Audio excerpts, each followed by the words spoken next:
So welcome to everybody. It's 1 minute after 6, but I think that we're almost complete. There may be a couple more joining, and what I'd like to suggest is the following: that our associate publisher Danielle read a list of participants.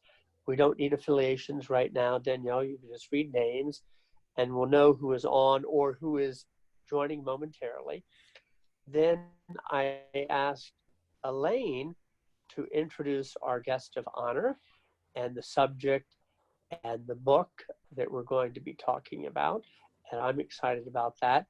And then I'll moderate a conversation and we'll adjourn in an hour and let everybody be off to proper cocktails and dinner and whatever you all do these days. But Danielle, first things first, who's with us? Absolutely. Thank you, Jeff. And thank you, Zena, so much for joining us today. We greatly appreciate it. So on the list, of course, we have the whole TAI team, including Jeff Gedman, Charles Davidson, Demir, Sean, Dan, and me, Danielle. And on our, we have such a great list. We have a few TAI contributing editors as well. I won't read your titles now, but we have Matt Hansen, Tim Marcados, Walt Hudson, Giselle Donnelly, Allison Ron Radosh, Craig Kennedy, Monica Ajdam, Yulia Joja, Andrew Mikta, Nicole Penn, David Kramer, Shadi Hamid, Elaine Allen, Jude Swalbeck, Madeline Fry, Christian Stuckey, Bridget Weisenberger, and David Skinner. If I've missed anybody, just let me know in the chat and I'll be happy to introduce you at a later time. Hey, thanks, Danielle. And what a group. So now that I see David Kramer's with us, let's go till 9 o'clock. I mean, we're crying out loud, right? Okay. What a group, and I'm really pleased. It's just, let's do this soon in person, please. And we'll break bread and offer you a glass of wine. Yes. And Elaine, please, would you say a few introductory words and introduce our guest of honor, because this conversation is your idea and it's because of you. So thank you. Hi, I'm Elaine. So I first found out about Zena because I was on Facebook spending my time not lost in thought, just scrolling through social media absentmindedly. And I saw this Thomistic Institute advertisement for a lecture called The Intellectual Life of the Mother of God. And I said, what in the world? Nobody's ever talked about anything like that before. So, and it was Zena giving the lecture. And so I went to this lecture and I was completely fascinated by what she had to say. Maybe she can discuss that a little bit, but I actually remember your face. You were listening very intently. So I'm happy to actually see your face. So I was like, oh yes, it was that one, because you were lost in that. Oh no, I was worried I was creeping you out, so I guess I did. So that's how I first heard about Zena, and then I found out that she had a book coming out in May. So I was lucky enough to receive an advance copy and talk with her on the phone about it for a little bit, which was a lot of fun. But Zena is currently a tutor at St. John's College, and she actually went there for her undergraduate studies as well. She received her PhD from Princeton and led an illustrious accomplished academic life for a while.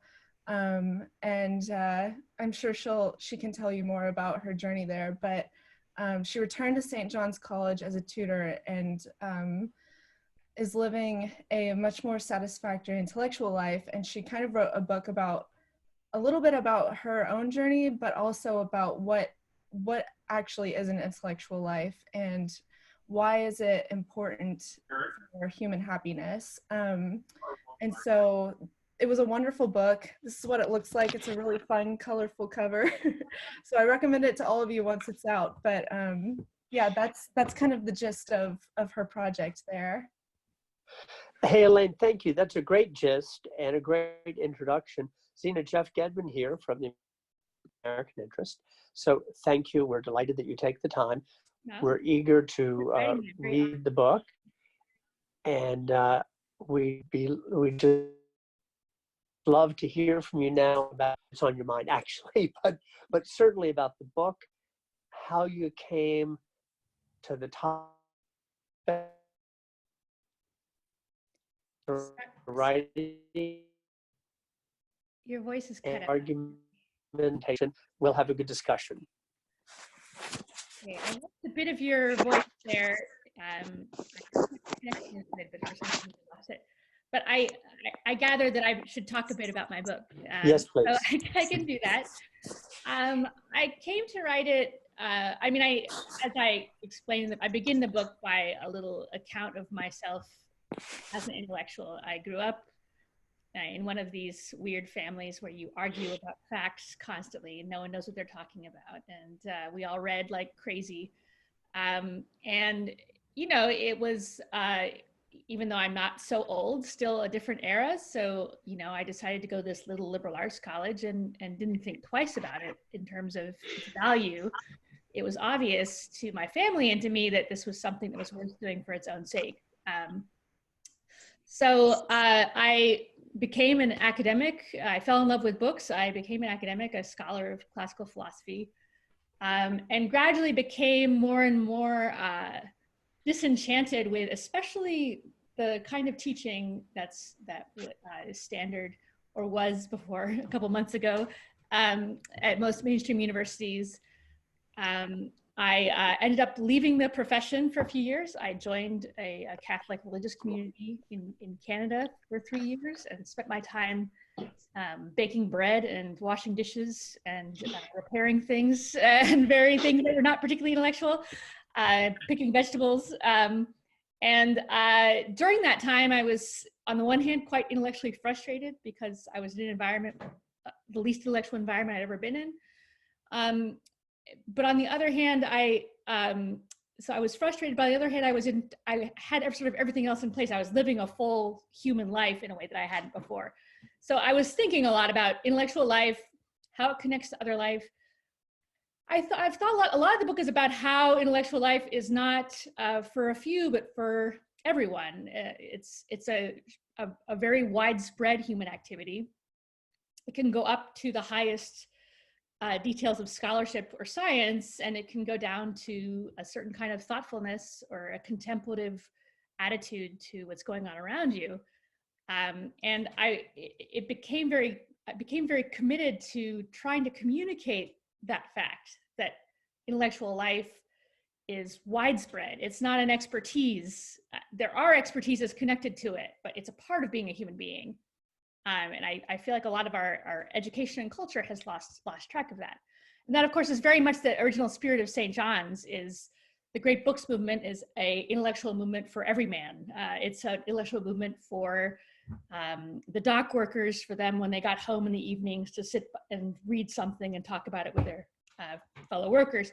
So it's the great books movement of the 30s comes out of that. And that's something that I think has really become foreign to us. We just don't think about intellectual life that way anymore. Okay, so then I left the monastery and I started reading all this literature about the crisis in the humanities, which about 5 years ago, you might remember, was everywhere, every magazine, crisis in the humanities, blah, blah, blah, blah. And I was reading, and it was all in terms of pragmatic results, okay?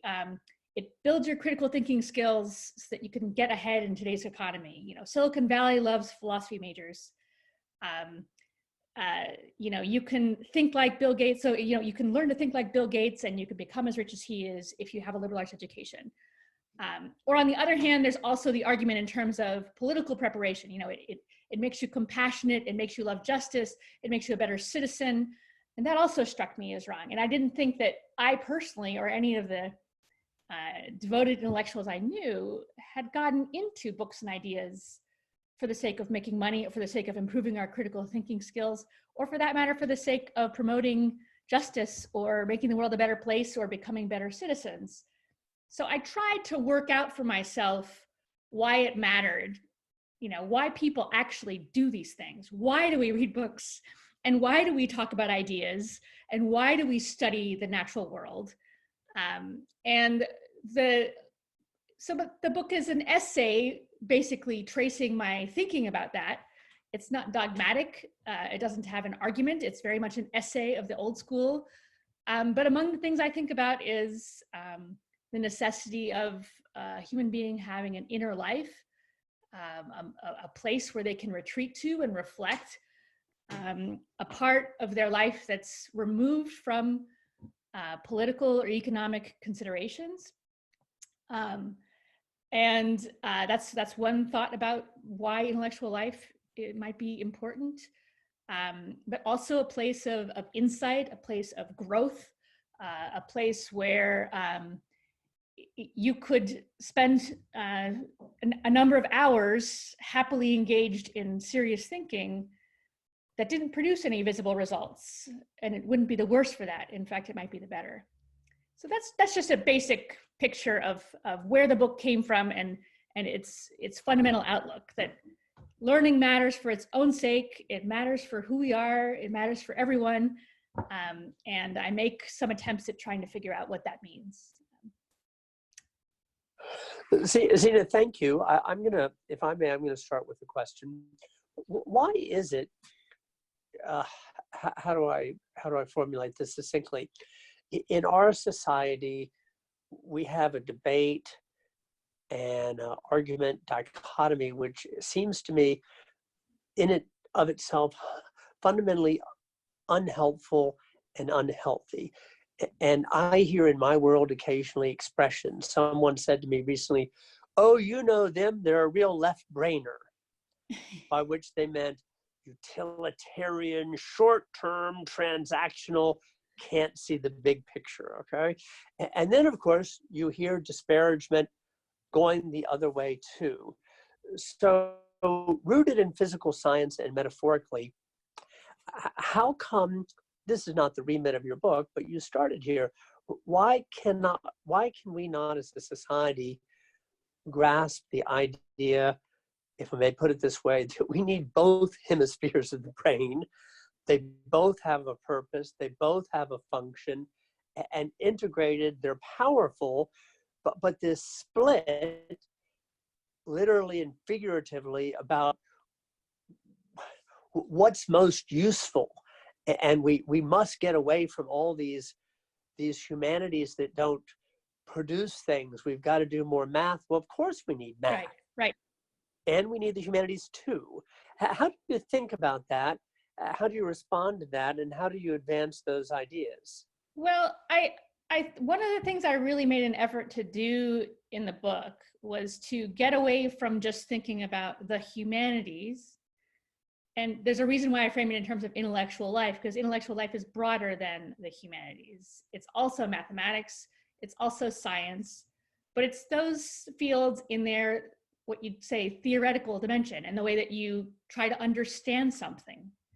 And it's an embarrassing fact, I think, for people who are very pragmatic about education, that most of the real brilliant advances in mathematics and science come from people who were doing it in a way that was speculative and theoretical and not immediately practical. So, Newton is writing like a theory of the universe.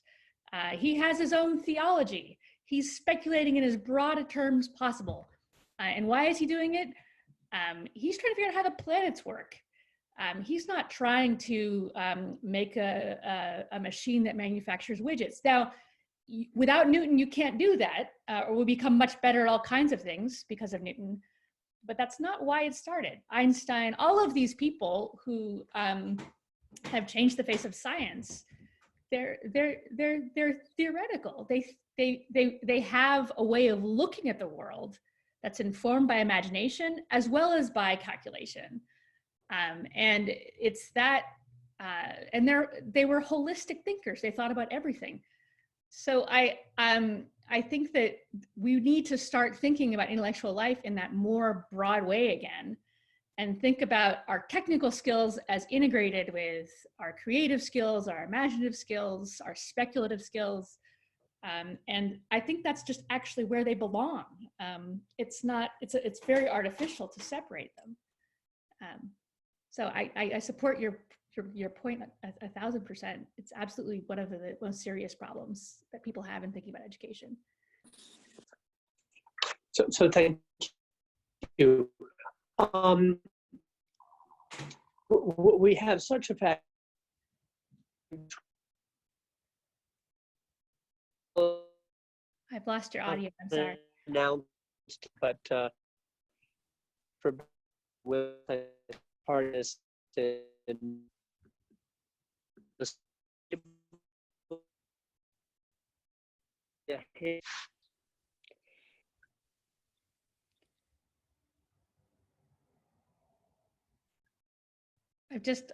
I've just lost your audio completely. Hi, you all. Can you hear me? Yes, now I can. Yes. Okay. Who would like to speak and ask first? I can start with a question, Zena. Elaine, please jump in. Yeah, I think right now, I don't know if anybody's asking this, but I think a hypothetical question people could ask right now is, when there's such urgent concerns about preserving our own lives given the pandemic, how is it that something like the intellectual life is even worth thinking about? People could say, aren't there, shouldn't we be focusing more on survival right now? And is this something too lofty to even be wondering about? So I think that's actually my favorite kind of question. So it's in a way the thing I thought about the most. I had like many I was a graduate student in philosophy. Like many graduate students in philosophy, I had a kind of crisis some way through it, and I thought, what's the point of all this? It was 2001, so there was all kinds of violence and terrorism and wars, and I thought, well, I need to be out there doing something, not just doing philosophy. And I think it's true then, as it's true now, that it's, of course, we have urgent practical concerns as a community in terms of medical care and safety and all of these questions, and figuring out what this virus is and how to fix it and how to organize our societies. So nothing I would say would take away from the necessity of that. But we have to think in this, of course, in the small scale, there's something obvious to say, which is that many of us are quarantined. Our scope of activity is limited. And I say this with a little bit of hesitation because it's actually, in quarantine, in my experience, extremely difficult to focus on something as difficult as a difficult book. But you can see how people who have the leisure, who are lucky enough to have it, are thinking about getting back into their human things, baking bread, growing vegetables, reading books, unplugging from the rest of the world and taking an opportunity to do that. And I think that's important too. Any crisis, you want to set back and think about what really matters and what's really valuable. But there's a bigger point that I'd want to make, which is that, and it's in a way, very traditional kind of argument, goes back to Aristotle, that what's the point of our health that we're trying so anxiously and so desperately to preserve? What's our health for? What's our economy for? What's our prosperity for? It's got to be for us to live full, flourishing human lives with all that entails.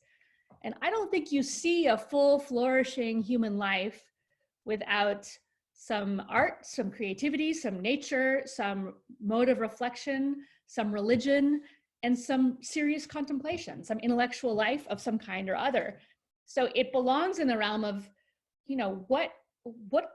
what makes life worth living? Okay, you can't assume just because life itself is important and worth preserving that you have secure what makes life worth living. That's the point of this type of reflection. So it's actually always urgent when there's leisure, when there's time, to think about what matters in life and not just to respond to this or that urgent demand. I thought, is it Shadi Hamid, Mr. Hamid? I call people by last name as I go to St. John's, so I'm sorry, but did you have a question earlier? Yeah. Shadi, please. Okay, sure. Okay. Hello, can you hear me? Yeah. Okay, great.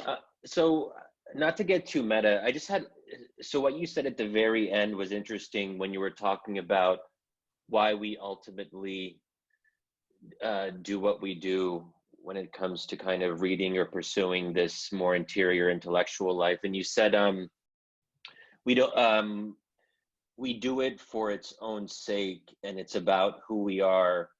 And I'm just wondering, isn't there a tension there?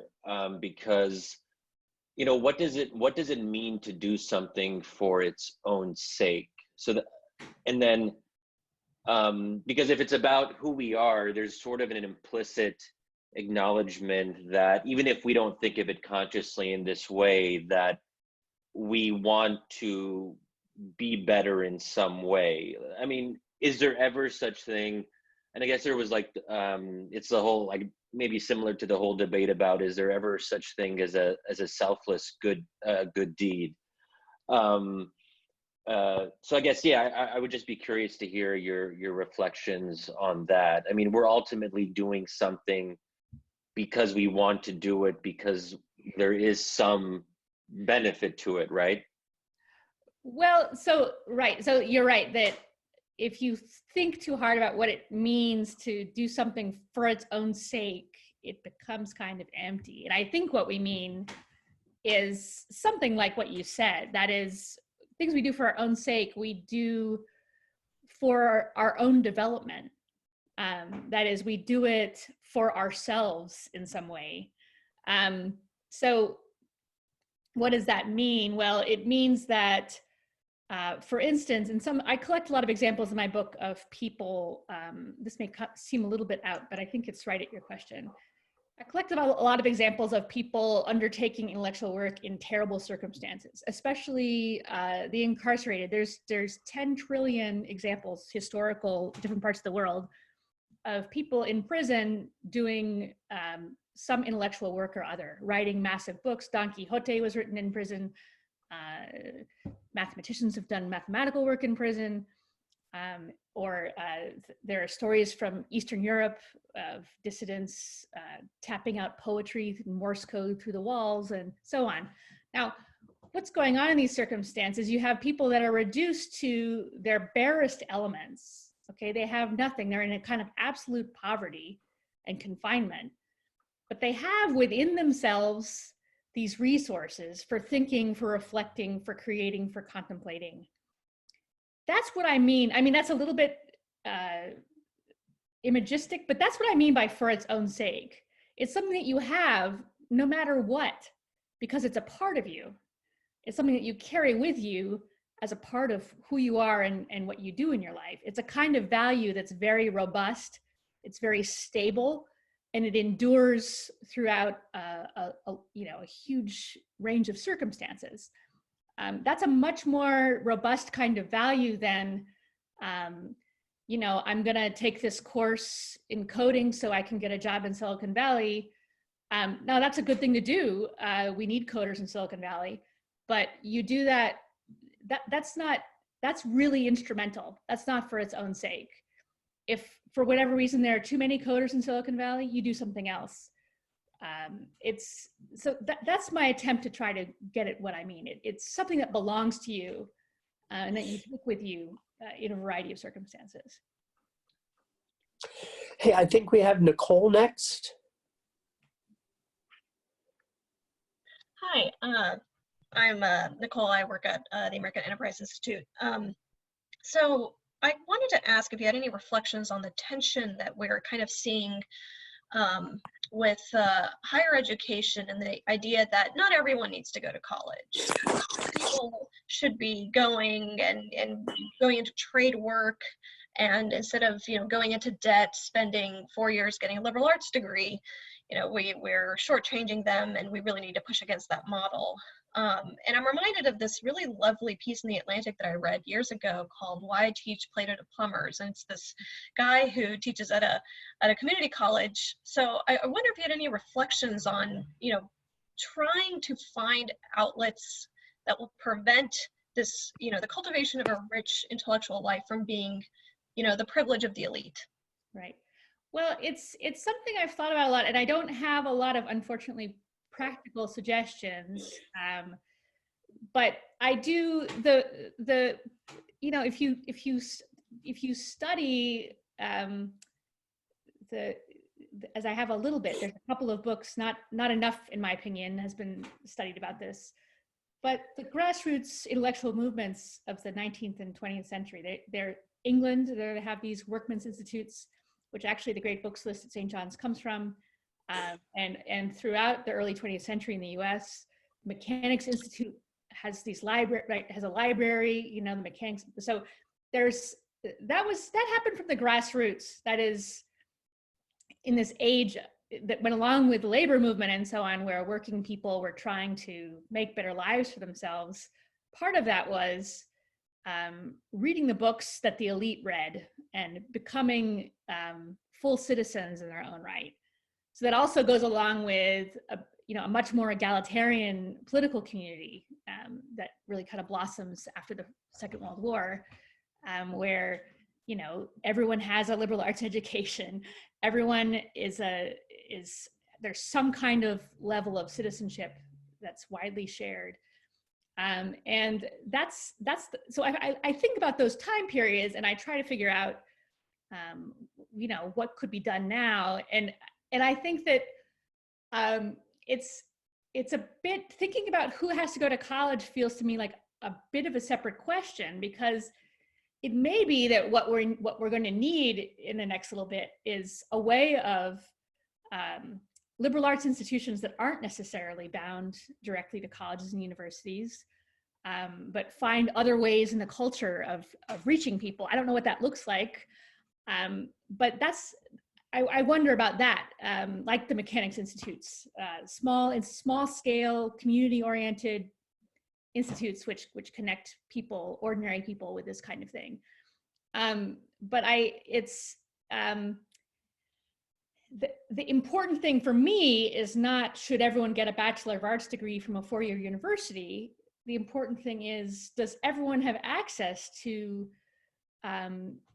the habits of mind that they need to think deeply and seriously about something? And colleges and universities are really, they worked quite well that way for a while, I think, and they could again with some in some imaginary way of reforming them. But that's the crucial thing, it seems to me, not so much the institutional structure, but that we find some way or other of getting these habits of mind and these resources to ordinary people.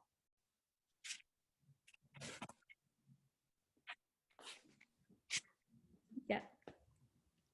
Hey, Walt Hudson here. Thanks. I'm looking forward to reading your book, Zena. Looks Thanks. really interesting. Hey, the question I have is, and without treading into cultural warfare here, does this imply a canon of great works? Is there some sort of an implicit assumption that for a robust intellectual life, it has to refer to, for lack of a better word, a canon, and that my pile of incredible hulks is not as enriching intellectually as complete works of Shakespeare? So I think what I definitely am suggesting is that there's such a thing as a depth of reflection. Intellectual life is not the same as reading a potboiler mystery novel or watching one of these things on Netflix. It's really, it's hitting you at a really level of distraction or entertainment, rather than something which is a mode of reflection. So I am committed to that distinction. There are things that we can take in, especially books, but also of course films and art and all kinds of media, which require more of us than others, and that cultivate an inner life rather than provide just an escape. So I'm very committed to that distinction. There's escape, and then there's something like inner inquiry that gets into some kind of depth that actually is a source of growth. One sign of that is, does it bring you from one place to another, you know, your experience of this book or film or whatever it is, are you somewhat different at the end of that experience and at the beginning? Or is it time to just, you know, watch season 2? That's one side of it. The canon, I'm a little bit less canon focused than I think other great books people are.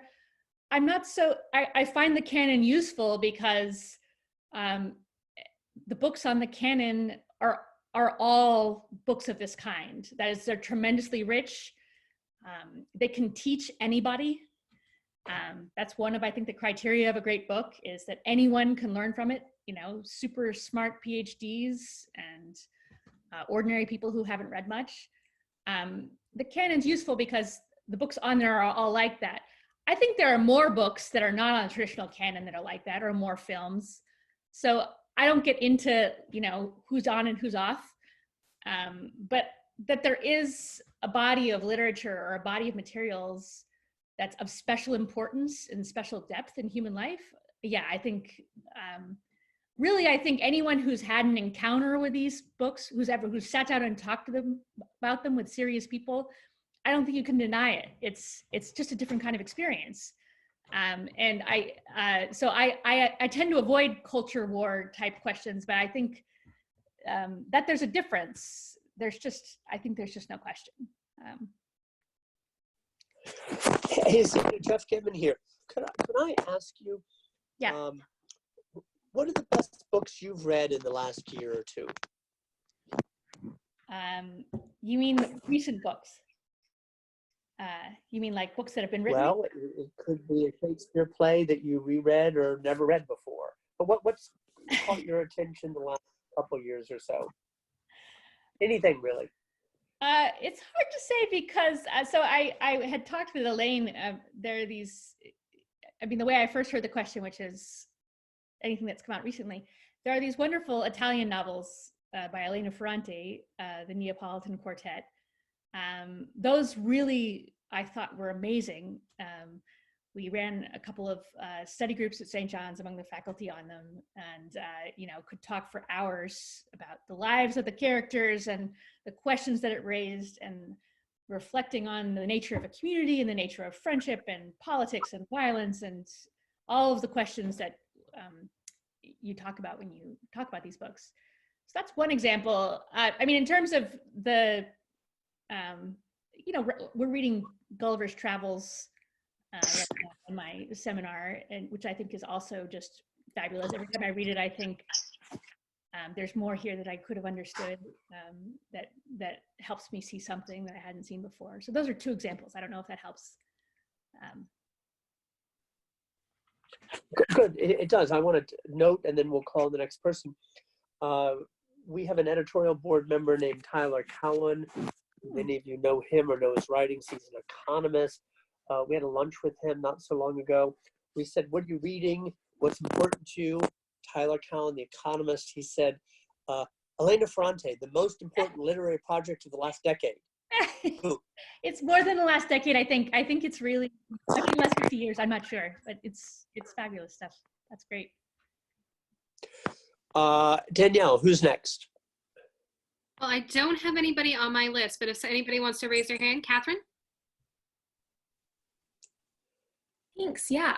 So Zena, I wanted to follow up on a point you made earlier about works of literature that were written in prison and when humans are under kind of dire circumstances. And it reminded me of one of my favorite books, which is The Gulag Archipelago by Alexander Solzhenitsyn, where he is in this situation where he's literally being worked and starved to death.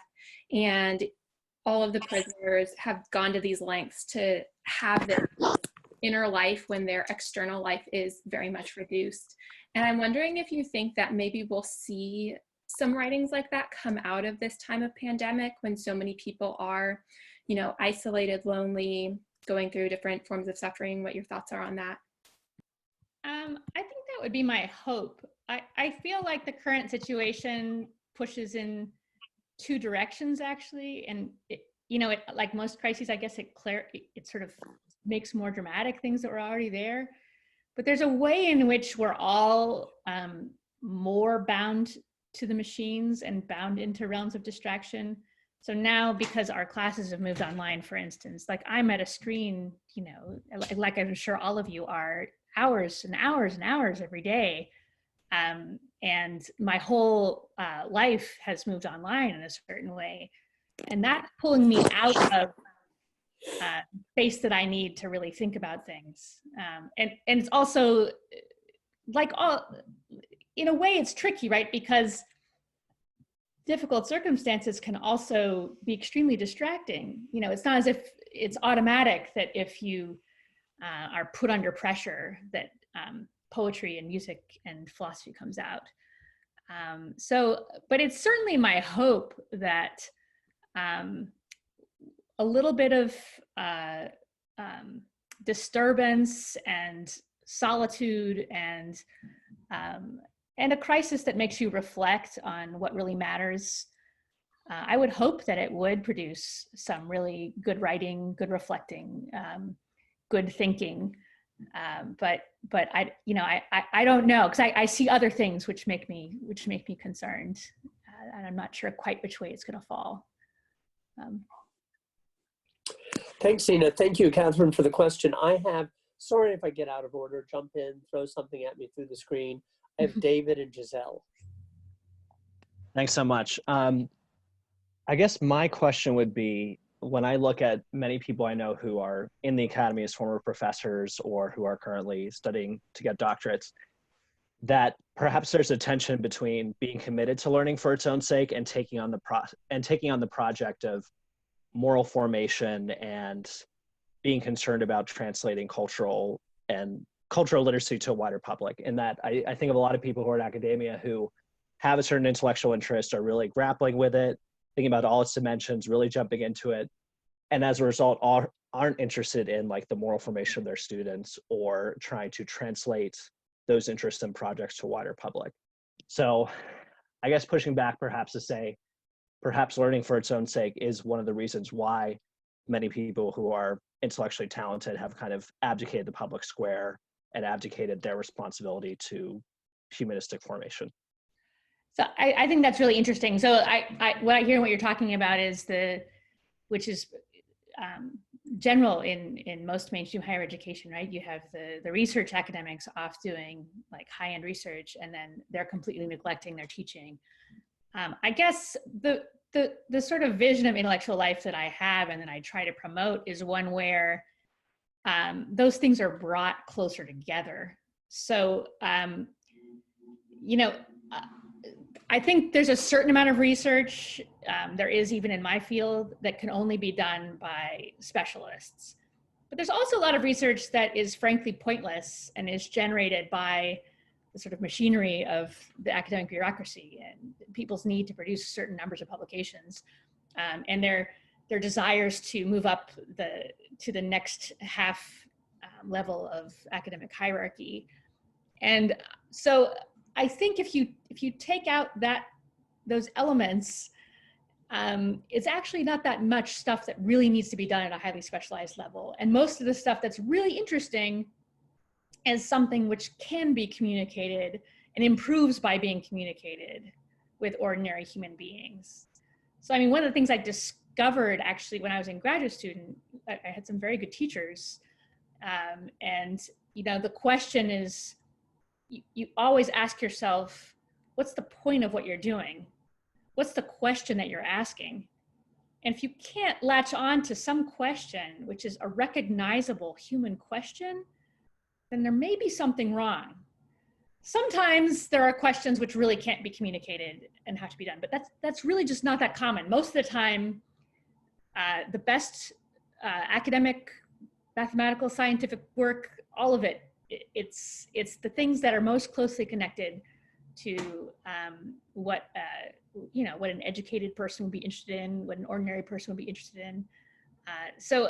Anyway, that's one of the arguments I make in my book, is that it's one of the illnesses of the academy that teaching and research have gotten so far apart, and it hurts the research as well as the teaching, I think. Zena, thank you, and let's move now. Thank you, David. To Giselle. Giselle, we see a Les Paul and a gallery of guitars in the background. You're making a point. Now go ahead and make your point. Jeff, you're taking a point. So at least someone is. All right, so Zena, here's my question. It's kind of a loaded question. Internet threat or menace? I think you could seriously argue that it's not just, you know, a degenerative factor in intellectual life, but it's getting harder to do that. So I'm real interested in how you fit the internet into your contemplation on the intellectual life. Yeah, I don't know quite what the threat menace distinction is. There is none. That's. I more or less think that the internet. I don't want to say blow it up. I feel that way most of the time, but I don't think that would actually make sense even for intellectual work, because there are in fact some tools that are very useful that you can do on the internet. I mean, I use it when I'm doing scholarship, but I do think that in general, education and learning and intellectual life, there's a way in which they're essentially solitary, and there's a way in which they're essentially social or communal. And that social or communal attitude is very much in person. So habits of mind, virtues of intellect and character, they're transmitted by person-to-person interaction. And that means in person, not just, you know, me and pixels, you and pixels. And I think actually that's much broader than just intellectual life. I think a lot of what we see in our institutional malfunctioning is the loss of things which are preserved in person-to-person relationships. You know, I really think that we have to, as individuals and as communities, find ways to put this thing under some rules so that it can become useful rather than destructive, which I think a lot of its effect, frankly, has been. I mean, I've seen education, even from where I'm sitting, decline dramatically in my lifetime, and I'm not that old. And a lot of that is the internet. Yeah, you know, whatever needs to be done to make it useful rather than harmful, I'm for that, no matter how dramatic it is. Thank you, Giselle and Zena. I have Matt next.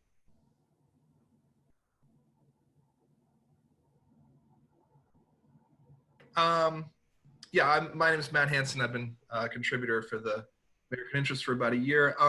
Well, I finished your book last night, and I really enjoyed it. I really got a lot out of it. I appreciate it.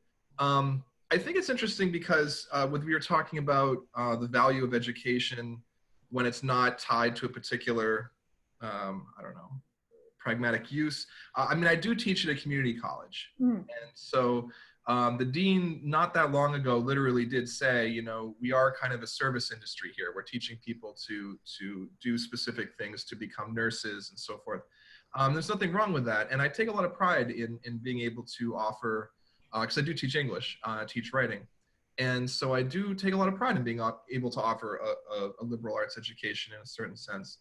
And I think, so a lot of my kind of fellow teachers and teachers in the past have sort of asked me, like, why don't, you know, when I was coming up, they say, you know, in the 70s or whatever, people felt very comfortable with expressing their opinions, getting into arguments, you know, really being passionate about ideas, good, bad, or indifferent. And why aren't the kids today, you know, doing that, those pesky kids?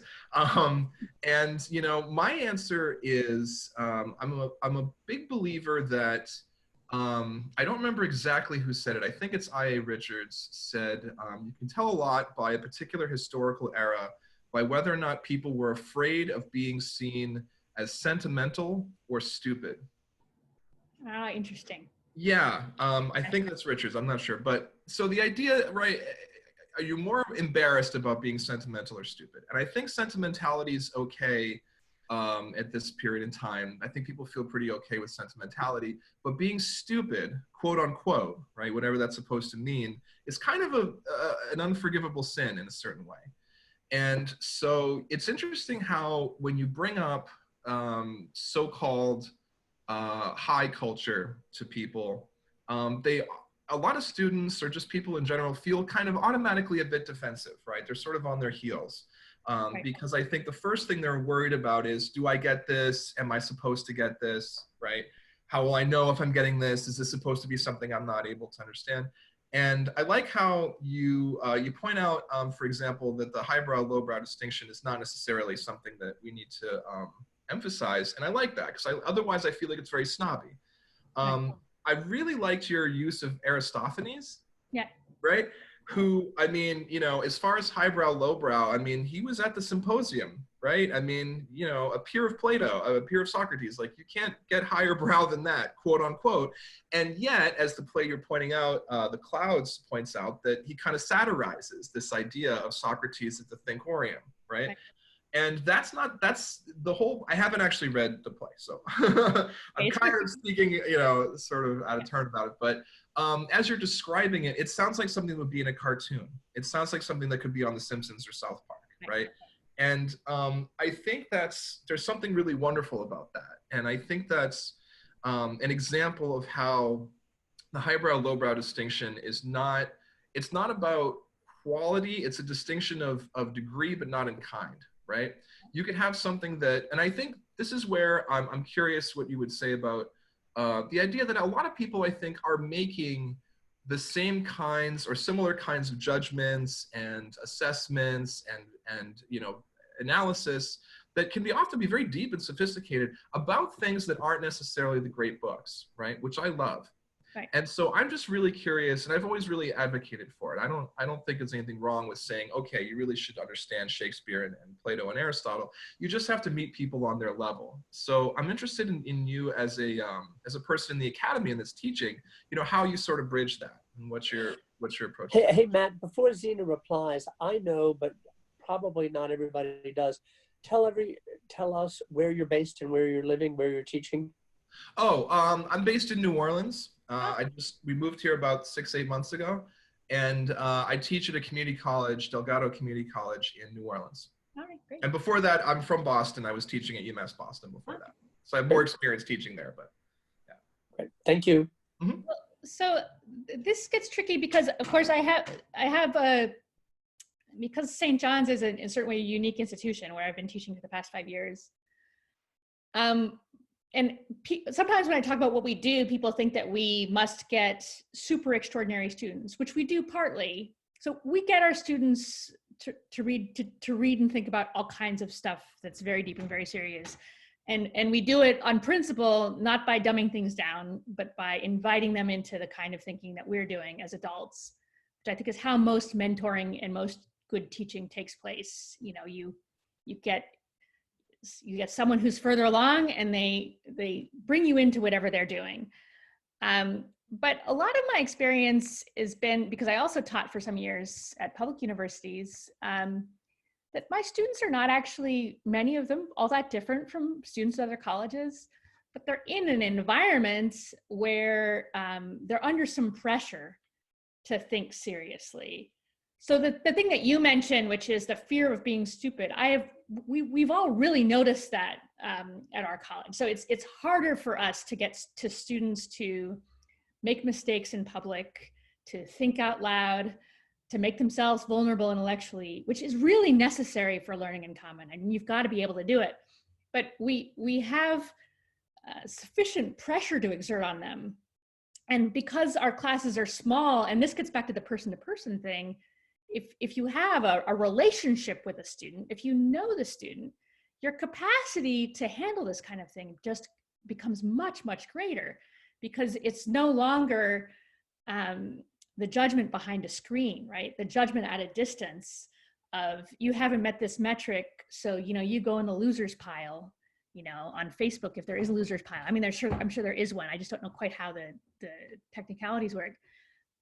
So I think that whatever institutions we build or reform, we have to be thinking about that. That is how to work on a small enough scale that we're building relationships with people, passing on directly the interests and the habits that we have, responding as appropriately to the feedback we're getting from the student, and not just trying to cut a stencil that's supposed to fit everyone. So that's vague. That's not a real concrete thing. But I also think that you're absolutely right that appealing to a variety of examples, I mean, there's stuff in The Simpsons that's profound. I mean, it's mind-blowing. You can understand a lot about what it means to be a human being from watching The Simpsons.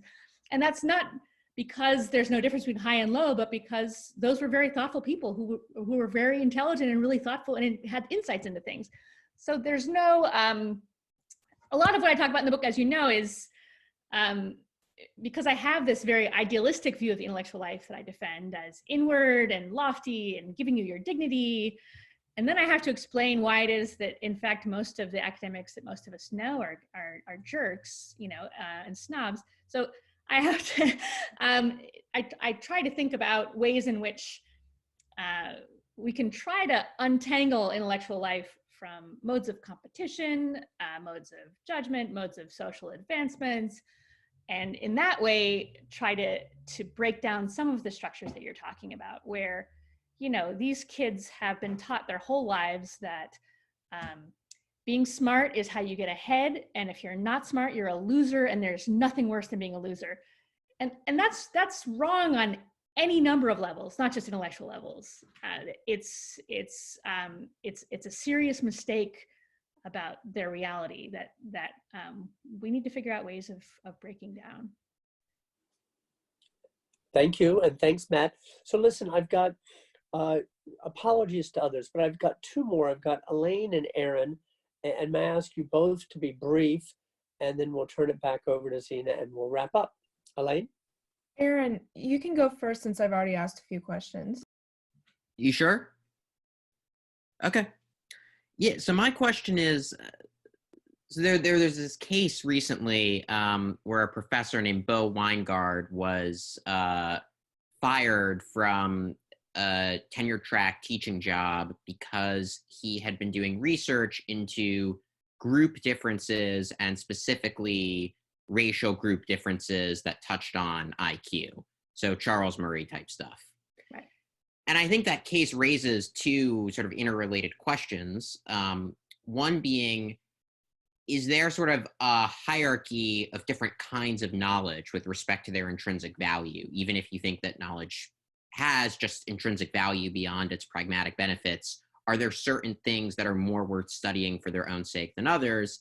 And then I think relatedly, the second question is, what do you do when something like science may indeed have some intrinsic value, but is likely to cause instrumentally bad consequences by its widespread dissemination? So for example, hypothetically, maybe there is intrinsic value in learning how to create a bioweapon because we just know how that works and that's cool, but now we know how to create a bioweapon that can kill the human race, right? How do you evaluate those sorts of trade-offs?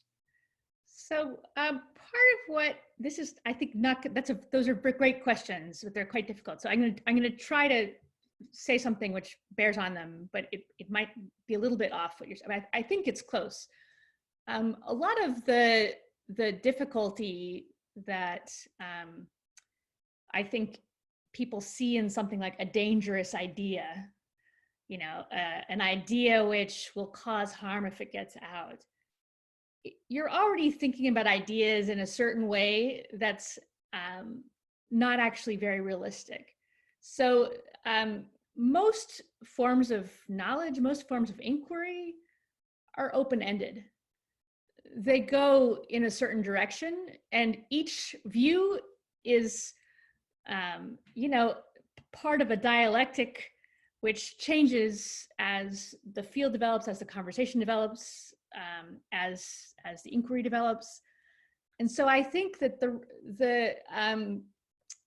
we tend to because we think about learning and knowledge as information, We tend to think about there being information or facts, which maybe people should know and maybe they shouldn't.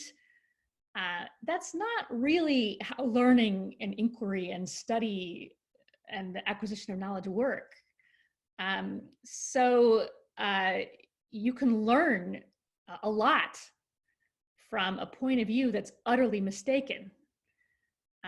So that in a way is could be part of an argument for the kind of free speech, you let inquiry go where inquiry goes. But in another way, I just don't think it's the dangerous ideas are dangerous when they're seen in their proper context as moving towards an inquiry. Now, they can be used for agendas, and that seems to me more like the real danger. That's like the question about the instrumentalizing of the intellectual life. So, you use chemistry to make mustard gas. You use this piece of information to justify your white supremacy movement. That's a moral difficulty in and of itself, and I think it's more or less inescapable, right? We live in a world that, for better or for worse, usually for worse, is dominated by people pursuing their agendas. But it's not the learning that's the problem; it's the agenda that's the problem. I mean, that sounds like a gun control argument, but I think it's true. It's the So I don't think that these kinds of concerns really get at the essence of intellectual life. They matter for institutional structures, and they matter for inquiry, and they matter for how we try to keep agendas out of the academy. But I don't think they really affect the value of learning. But I could regret if I think a little more about that, I might take that back. But that's what I'm going to say for right now, anyway. So you all, two things. We're almost out of time. But the conversation is so delicious, it's hard to let go. And I do want to get you in, Elaine, and Craig Kennedy, TAI Senior Fellow Craig Kennedy too. Elaine and Craig, and then we'll wrap up. Elaine? I had a question about this Pascal quote that you use in your book. I'm gonna read it, but just part of it. I'm gonna summarize it. He says, "But if the universe were to crush him, man would still be more noble than that which killed him, because he knows that he dies, and the advantage which the universe has over him, the universe knows nothing of this. A thinking read, it is not from space that I must seek my dignity, but from the government of my thought. I shall have no more if I possess worlds. By space the universe encompasses and swallows me up like an atom. By thought I comprehend the world." To me, it seems that I love that quote, and I think know that we're finite and can be crushed like ants. It seems like there's something about what we come to know that must. It seems like what we come to learn, at least if not directly, indirectly, should tell us that.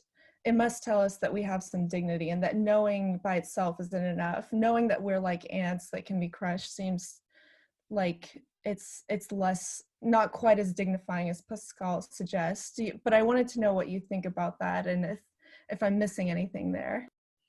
So I lost a little bit of your audio, but your question is about whether it's worthwhile to learn that can be crushed like an ant, or whether how that's compatible with thinking of us as having dignity, or yeah, it just seems like knowing, even if something crushes us, it seems like knowing that doesn't suffice to give us dignity. It seems like something about what we actually know the content of what we know has to suggest our dignity too, not just the fact of knowing.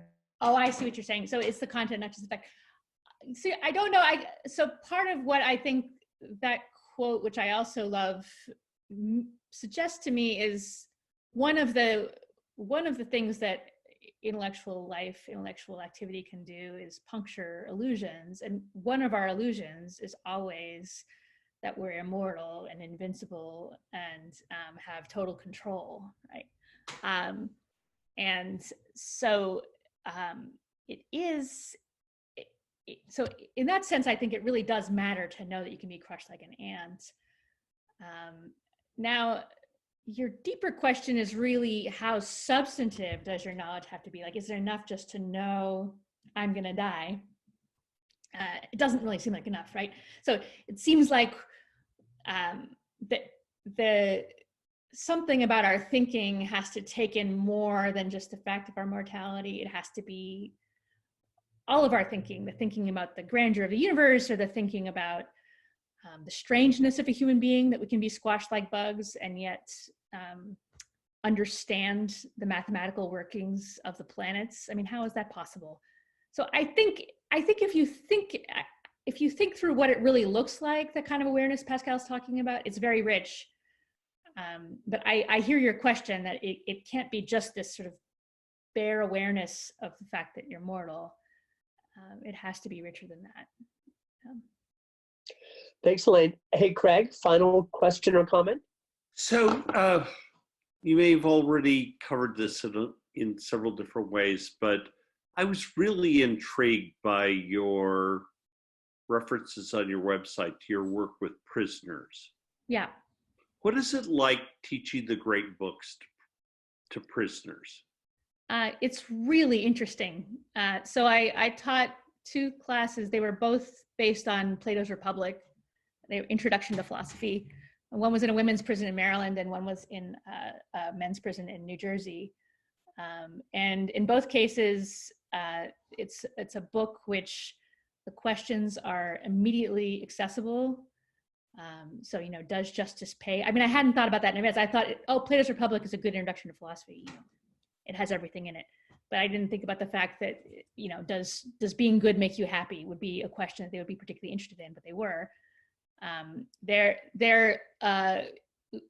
were at that time, this is when I was teaching UMBC, they were more hungry to learn because of their circumstances than a lot of undergraduates are. So there's a hunger to learn, there's a real interest in basic questions. And they're incredible people in prison, as it turns out. So it was a very fascinating, wonderful experience for me. And I've missed it. I've been too busy for some years to be able to do it. But I think about going back. And I think it was one of the things that really made clear to me that I wasn't just being sentimental about intellectual life belonging to everyone, but that there really was a reality. That is, there really are people in what are more or less the worst places in our culture that want to learn, that can learn, that find learning deeply satisfactory and find real meaning in it and find connections with their lives. And you know, when I see something like that, and then someone tells me, "Oh, you know, who says Plato's Republic's a great book?" I think, well, what are you talking about? You know, look at this is just what ridiculous. A great way to end the evening. Wow. Anyway, thank you so much. This was so fun. Indeed. This is a great magazine. You guys are great. Thank you so much. Zena, thank you. In conclusion, I want to say a word of thanks and then tell people how to get the book. But funnily enough, off of Craig's question, not only in an ironic sort of way, I've got a friend, an American, who's a senior executive in a bank in London. He recruits top executives. He told me once, I shared this anecdote with a couple of you recently, he told me in recruiting top executives for this large international financial institution, he says, Jeff, you know, they come and they have all the IQ points. They work hard like crazy. Ambition, don't worry about that. They can meet deadlines and they deliver product. And he said, that's so important to us. He says, but it's so often lacking. And then I say, well, what do you mean? I'm looking for people who can do all of that and have judgment and can navigate ambiguity. Those were his words. And I said, well, then what's missing? And he said, they need to read books. Right. So thanks to Danielle, our associate publisher, for organizing and hosting. Elaine, thank you for your initiative and for introducing. You can read soon Elaine on this book in the pages of the American Interest. And then, Zena, if you're still there and you can hear me, correct me if I'm wrong, the title, full and complete, is Lost in Thought, The Hidden Pleasures of an Intellectual Life. It's Princeton University Press. Yes. And I have as a pub date May 26th. Does that sound about right? It's going to be in the warehouses at the end of the month, so it should be hitting the bookstores next month. So big congratulations to everybody who enjoyed. Thank you. Big thanks. And as I said, soon in person. Yes, I agree. bread, I agree. glass of wine, okay? I'd love to meet all you guys in person. Thanks so much. It was such an interesting conversation. Wonderful. Thank you all. Sure. Have a good evening. Bye now.